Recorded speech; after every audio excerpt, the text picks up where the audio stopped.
যিনি সাবেক প্রধানমন্ত্রী 3 বার, বিএনপি চেয়ারপারসন দেশনেত্রী বেগম খালেদা জিয়ার ৭৯তম জন্মবার্ষিকী এবং বৈষম্য কোটা বিরোধী ছাত্র আন্দোলনের যারা শহীদ হয়েছেন তাদের মাগফিরাত কামনা করে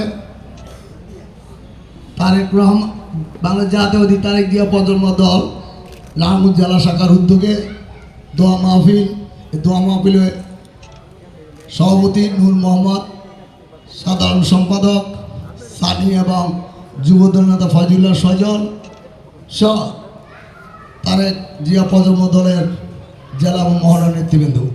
আমি আমার বক্তব্য শুরুতেই স্বাধীনতার ঘোষক শহীদ জিয়াউর রহমানের রুহের মাগফিরাত কামনা করে এবং যারা বৈষম্য ছাত্র কোটা বিরোধী আন্দোলনে যাদের রক্তের বিনিময়ে ছাত্র শ্রমিক জনতা রক্তের বিনিময়ে আজকে আমরা গণতন্ত্র প্রতিষ্ঠা করতে পারছি তাদের রুহের মাগফিরাত কামনা করে আমি সংক্ষিপ্তভাবে দুটি কথা বলব, কারণ আপনারা দীর্ঘক্ষণ বসে আছেন, আমার জন্য অপেক্ষা করছেন, তার জন্য আমি আরেকটা মিলাদ সেরে এসেছি, যার জন্য আমি আপনাদের কাছে ক্ষমা প্রার্থী।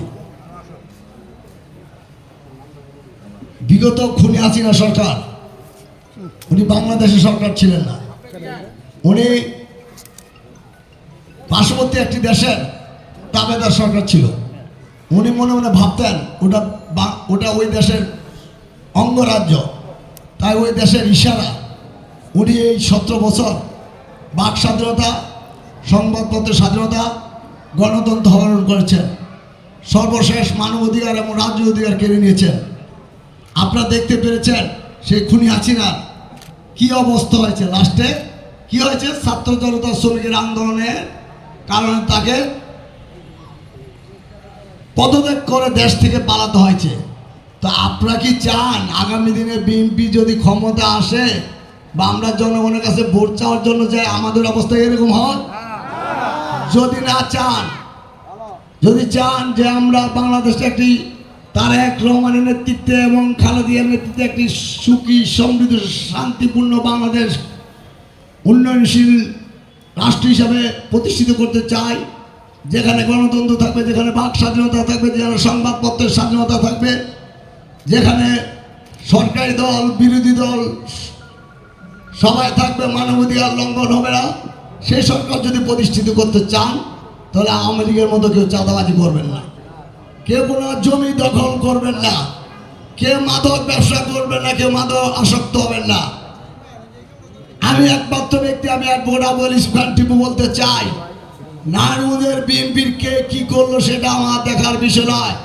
আমি আমার এলাকার কোনো মাদক, কোনো চাঁদাবাজ, কোনো দখলবাজ, ফ্যাসিস্ট খুনি হাসিনার সরকার এবং জাতীয় পার্টি যারা দালালি করেছেন আমি তাদের সাথে আপোষ করব না, কোনো আপোষ করার পক্ষে বসে না, কারণ আমাকে কিনার ক্ষমতা পৃথিবীর কোনো শক্তি নাই। আমি একমাত্র মাথা নত করবো রাব্বুল আলামিনের কাছে, আর কারো কাছে মাথা নত করতে চাই না। আমি এই তারেক জিয়া প্রজন্ম দলের সভাপতি নূর মোহাম্মদ এবং সাধারণ সম্পাদক সানিকে বলতে চাই, তোমরা এই সংগঠনকে এমনভাবে সুসংগঠিত করো যেমন আমরা তারেক জিয়ার জন্য আগামী দিনে ওনাকে প্রধানমন্ত্রী বানানোর জন্য জনগণের কাছে যেতে পারি, ভোট চেতে যেতে পারি, খালেদা জিয়াকে জন্য ভোট চেতে যেতে পারি, ধানের শীষের জন্য ভোট চেতে যেতে পারি, তারেক রহমানকে প্রধানমন্ত্রী বানানোর জন্য ভোট চেতে যেতে পারি। আর একটি কথা, আওয়ামী লীগ যে কাজটি করছে আমরা সে কাজটি করবো না। কথা কি ঠিক না বেঠিক? কারণ আওয়ামী লীগ লুটতরাজ, খুন, ডাকাতি, চাঁদাবাজি, দখলবাজি, মানুষের মৌলিক অধিকার কেড়ে নিয়েছে, আমরা কি সেটা করব? কারণ আমরা এখনো ক্ষমতা আসি নাই, এখন একটি অন্তর্বর্তীকালীন সরকার, এই সরকার নির্বাচনে দিলে আমরা জনগণের কাছে ভোট চাওয়ার জন্য যাবে। কারণ এই যারা এখানে এসেছেন, এই আমলাপাড়া, মিশনপাড়া, ঢঞ্জাপাড়া এলাকাবাসী, এটা আমার এলাকা। আমি যদি আমার এলাকাকে জঞ্জাল মুক্ত না করতে পারি তাহলে অন্য এলাকা জঞ্জাল মুক্ত করতে পারবো না। কি সঠিক না ব্যাঠিক? আপনারা কি আমাকে সহযোগিতা করবেন না করবেন না? যদি সহযোগিতা করেন তাহলে আপনারা নূর মোহাম্মদ এবং এই সানির নেতৃত্বে আপনারা তারেক জিয়া যে প্রজন্ম দল, এই দলকে সুসংগঠিত করবেন। এখানে যারা আছেন সবাই জিয়াউর রহমানের মতো সৎ হবেন, জিয়াউর রহমান কেন 3.5 বছরে উনি বিশ্বের কাছে এত জনপ্রিয়তা কেন পেয়েছে জানেন? শুধু সততার জন্য। কারণ উনার যদি সততা না থাকতো বিশ্বের কাছে উনি এত পরিচিত পেতেন না। কারণ উনি স্বাধীনতার ঘোষক, উনি সেনাপ্রধান, উনি বীর উত্তম, উনি সাবেক রাষ্ট্রপতি, উনি বিএনপি প্রতিষ্ঠা করেছেন।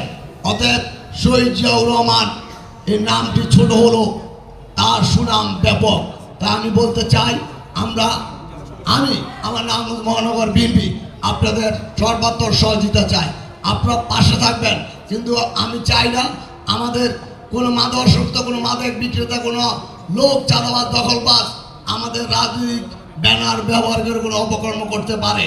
কারণ আগে কি করেছেন এখন থেকে ভুলে যান। যদি বলেন যে আপনারা বেকার, দল ক্ষমতা আসলে অবশ্যই উপযুক্তভাবে যার যে যোগ্যতা আছে আমার কাছে বলবেন, আমি চেষ্টা করবো আপনাদের কর্মসংস্থানের ব্যবস্থা করার জন্য।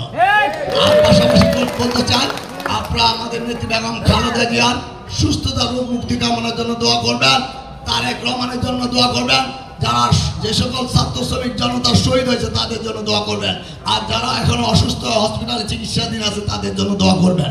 কারণ তাদের জন্য দোয়া করবেন, খালেদা যদি সুস্থ হয় আবার নেতৃত্ব দিতে পারে, তারেক রহমান সুস্থ হয়ে যদি লন্ডন থেকে 8,000 মাইল দূরে বাংলাদেশে বীরের বেশি ফিরে আসতে পারে, তাহলে আমরা এই দেশের মানুষ আগামী দিনে তারেক জিয়ার নেতৃত্বে একটি সমৃদ্ধশালী বাংলাদেশ গড়ে তুলতে পারবো। কি সঠিক না ব্যাঠিক?